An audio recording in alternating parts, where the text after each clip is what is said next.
एक बार की बात है, रामबन नाम के गहरे जंगल के किनारे एक आदमी रहता था जिसका नाम राजू था। राजू एक साधारण आदमी था लेकिन होशियार और चालाक था। उसका दिन लकड़ी काटने और बेचने में बीत जाता था। अरे यार, आज भी लकड़ी काटने का काम, पर क्या करें, जिंदगी है, काम तो करना ही पड़ेगा। कम से कम जंगल की हवा तो ताजा मिलती है, और अगर किस्मत अच्छी हुई तो कोई शेर दिख जाए, उसकी खाल बेचकर तगड़ा मुनाफा कमा लेंगे। वो मजाक मजाक में ये सब बोल तो देता था, लेकिन उसे क्या पता था कि उसका मजाक सच होने वाला है। जैसे ही वह एक बड़े पेड़ के पास पहुंचा, उसे एक अजीब सी आवाज सुनाई दी। राजू इधर उधर देखता है, पर उसे वहाँ कोई नहीं दिखता। अरे, ये कैसी आवाज थी? आवाज तो सुनाई दी थी, पर आसपास तो कोई नहीं है। शायद ये मेरा वहम था।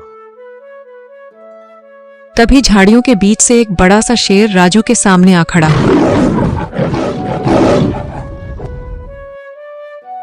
अरे बाप रे, ये क्या हो गया? अब तो मैं गया काम से। हाँ, तो तुम्हें पता है कि मैं शेर हूँ। अच्छा है, अब सुनो, मैं तुम्हें खाने वाला हूँ, क्योंकि मैं बहुत दिनों से भूखा हूँ। आज बहुत समय बाद इंसान खाने को मिलेगा। अरे रे शेर भाई, ऐसा मत बोलो। देखो, आप जंगल के राजा हैं और मैं भी जंगल का एक छोटा सा सिपाही हूँ। अगर आप मुझे खा गए तो क्या फायदा? मैं तो पतला दुबला आदमी हूँ, बस हड्डियाँ ही हड्डियाँ। ये कैसी बकवास है? मैं तो तुझे खाने वाला हूँ और तू डरने की बजाय बातें कर रहा है। अरे भैया, मत खाओ मुझे। मैं तो बस एक गरीब आदमी हूँ, लकड़ी काट कर पैसे कमाता हूँ। और वैसे भी मेरे जैसे सूखे हुए आदमी को खाओगे तो पेट दर्द करेगा। क्या बोल रहा है तू? पेट दर्द? मैं तो तुझे खाकर मजे लूंगा और तू पेट दर्द की बात कर रहा है? अरे शेर भाई, तुम मुझे खाने की जल्दी मत करो। अगर तुम मुझे छोड़ दोगे तो मैं तुम्हारे लिए फायदेमंद रहूंगा। फायदा? कैसा फायदा? तू एक छोटा सा इंसान मेरा क्या फायदा करेगा? शेर भाई, दिमाग से काम लो। अगर तुम मुझे छोड़ दोगे तो मैं रोज तुम्हारे लिए ताजा और स्वादिष्ट मांस लाया करूंगा। फिर तुम्हें जंगल में शिकार के लिए इधर उधर भागना नहीं पड़ेगा।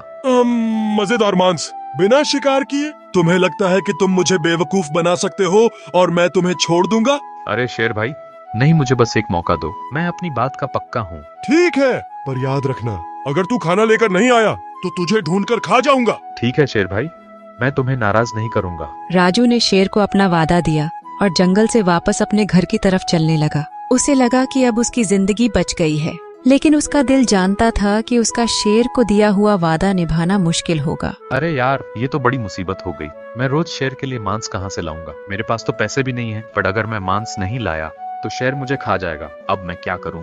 राजू सोच ही रहा था, तभी उसके दिमाग में एक शानदार योजना आई। हाँ, मुझे एक योजना बनानी पड़ेगी।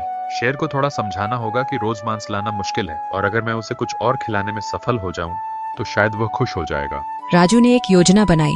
उसने सोचा कि वह शेर को रोज मांस की जगह कुछ और खिलाएगा, जैसे फल, सब्जियां और जो भी उसके पास होगा। अगर शेर को पसंद आ गया तो वह खुश रहेगा। अगले दिन राजू फल और सब्जियों की एक टोकरी लेकर शेर के पास गया। शेर भाई, मैं आ गया हूँ तुम्हारे लिए खाना लेकर। तुमने मेरा खाना लाया है? जल्दी दिखाओ। राजू ने वह फलों और सब्जियों की टोकरी शेर के सामने रख दी। ये क्या है? मैं तो मांस खाने वाला हूँ। क्या मैं तुम्हें कोई गाय या बकरी दिखता हूँ? ये सब क्या है? अरे भाई, मांस तो रोज मिलना मुश्किल है, और वैसे भी ये फल और सब्जियां बहुत स्वादिष्ट होती हैं। तुम एक बार खाकर तो देखो, तुम्हें जरूर पसंद आएगा। ठीक है, एक बार कोशिश करता हूँ, लेकिन अगर पसंद नहीं आया तो तुम्हें खा जाऊंगा।